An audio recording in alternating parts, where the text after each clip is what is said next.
ആദരണീയരായ ശ്രോതാക്കളെ, ആം ആദ്മി പാർട്ടിയുടെ കോട്ടയം ജില്ലയിലെ നേതാക്കളെ,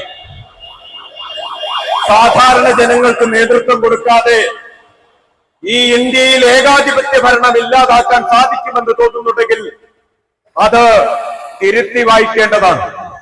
മോദിയെ പോലെ ഒരു ഏകാധിപതി ഭാരതത്തിന്റെ ഭരണഘടനയെ ചപ്പുകൊട്ടയിൽ എറിഞ്ഞുകൊണ്ട് വീണ്ടും ഇന്ത്യയിൽ ഏകാധിപത്യ ഭരണം കൊണ്ടുവരണമെന്നും ഇതിനെ ഒരു ഹിന്ദു രാഷ്ട്രമാക്കി മാറ്റണമെന്നും ആഗ്രഹിക്കുന്നുണ്ടെങ്കിൽ അതിന് ചുട്ട മറുപടി കൊടുക്കാൻ കോട്ടയം ജില്ലയിലെ സാധാരണ പൗരന്മാരും മുന്നിൽ നിന്നുകൊണ്ട് ഇന്ത്യ മുന്നണിക്ക് വൻ വിജയം നൽകുകയുണ്ടായി.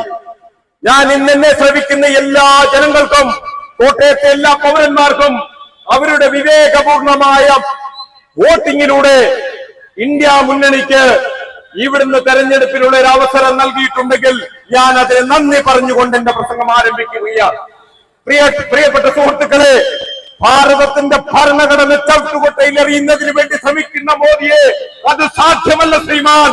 താങ്കൾ പ്രധാനമന്ത്രിയല്ല, പ്രധാനമന്ത്രി മാത്രമാണെന്ന് തെളിയിച്ചു കഴിഞ്ഞിരിക്കുന്നു എന്ന് വീറോടുകൂടി ഇവിടുത്തെ ഇന്ത്യൻ ജനത പ്രഖ്യാപിച്ചു കഴിഞ്ഞിരിക്കുകയാണ്.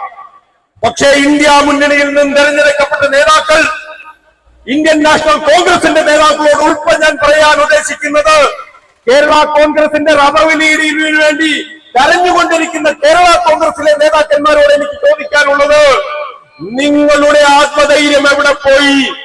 നിങ്ങൾക്ക് നല്ല വൻ ഭൂരിപക്ഷം തന്നെ നിങ്ങളുടെ എല്ലാ നിയോജക മണ്ഡലങ്ങളിൽ നിന്ന് ലഭിച്ചിട്ടും പാർലമെന്റിന്റെ മുമ്പിൽ പോയി പാർലമെന്റിൽ എന്താണ് നിങ്ങൾ പ്രവർത്തിച്ചു തുടങ്ങിയിരിക്കുന്നത്?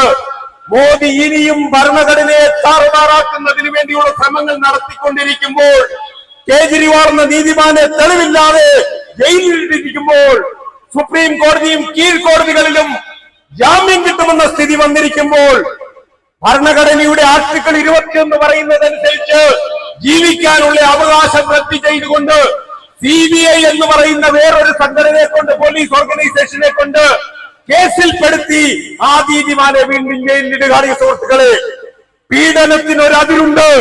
സാമാന്യ മനുഷ്യന് മാത്രമല്ല, നീതിമാനായ ഒരു ഭരണാധികാരിയാണ് അദ്ദേഹം.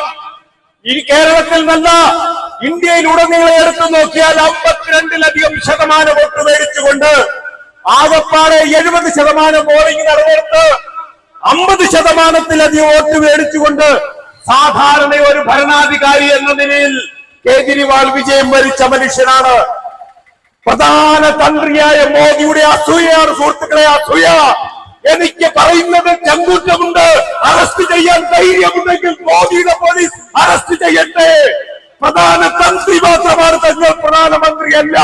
പ്രധാനമന്ത്രിയായിട്ട് ഇന്ത്യയിൽ നിലനിൽക്കുന്നുണ്ടെങ്കിൽ ഭാരതത്തിന്റെ ഭരണഘടനയെ ആദരിക്കുന്നു, ബഹുമാനിക്കുന്നു എന്ന് സത്യം ചെയ്തിട്ടുണ്ടെങ്കിൽ അത് നടപ്പിലാക്കാൻ ബാധ്യത തങ്ങൾക്കുണ്ട്. പ്രധാനമന്ത്രിക്ക് ബാധ്യതയുണ്ട്.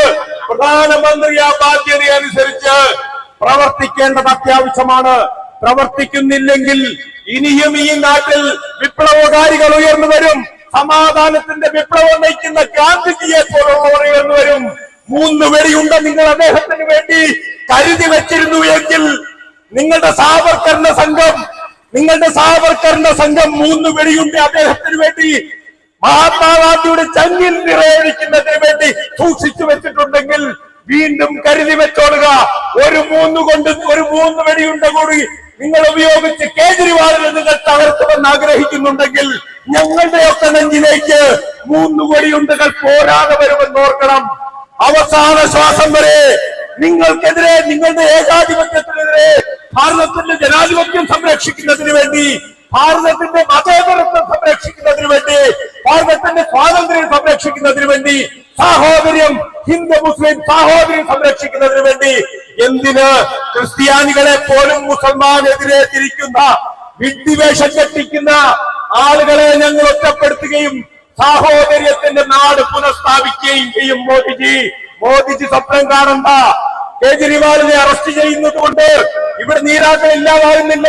കോട്ടയം ജില്ലയിലെ ആം ആദ്മി പാർട്ടിയുടെ നേതാക്കളെ കാണുക.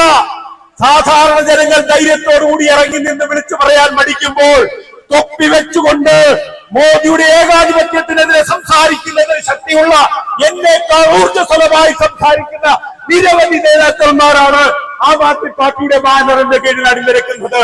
ഇനി ആയിരക്കണക്കിന് ആളുകൾ സ്വന്തം വീടുകളിൽ ഇരുന്നുകൊണ്ട് നീതിക്ക് വേണ്ടി ദാഹിക്കുമ്പോൾ അവർക്ക് വേണ്ടി നീതി നടത്തി കൊടുക്കുന്നതിന് വേണ്ടി, അവരുടെ നന്മയ്ക്ക് വേണ്ടി മരിക്കാനും തയ്യാറായ ഒരു സമൂഹം ആം ആദ്മി പാർട്ടിയുടെ കൊടിക്കീഴിൽ അണിനിരന്നുകൊണ്ടേയിരിക്കും എന്ന് പറഞ്ഞുകൊണ്ട് എന്റെ പ്രധാനപ്പെട്ട, എന്റെ ഏറ്റവും പ്രിയപ്പെട്ട എന്റെ കോട്ടയം നിവാസികളോട് നിങ്ങൾക്കെല്ലാവർക്കും വേണ്ടി നീതിക്കും ന്യായത്തിനും വേണ്ടി ഞങ്ങളുണ്ടാവും എന്ന് വാഗ്ദാനം ചെയ്തുകൊണ്ടെന്ന് പറഞ്ഞുകൊണ്ട് ഞാൻ എന്റെ വാക്കുകളും സംവഹിക്കുന്നു. നിങ്ങൾക്ക് എന്റെ നമസ്കാരം.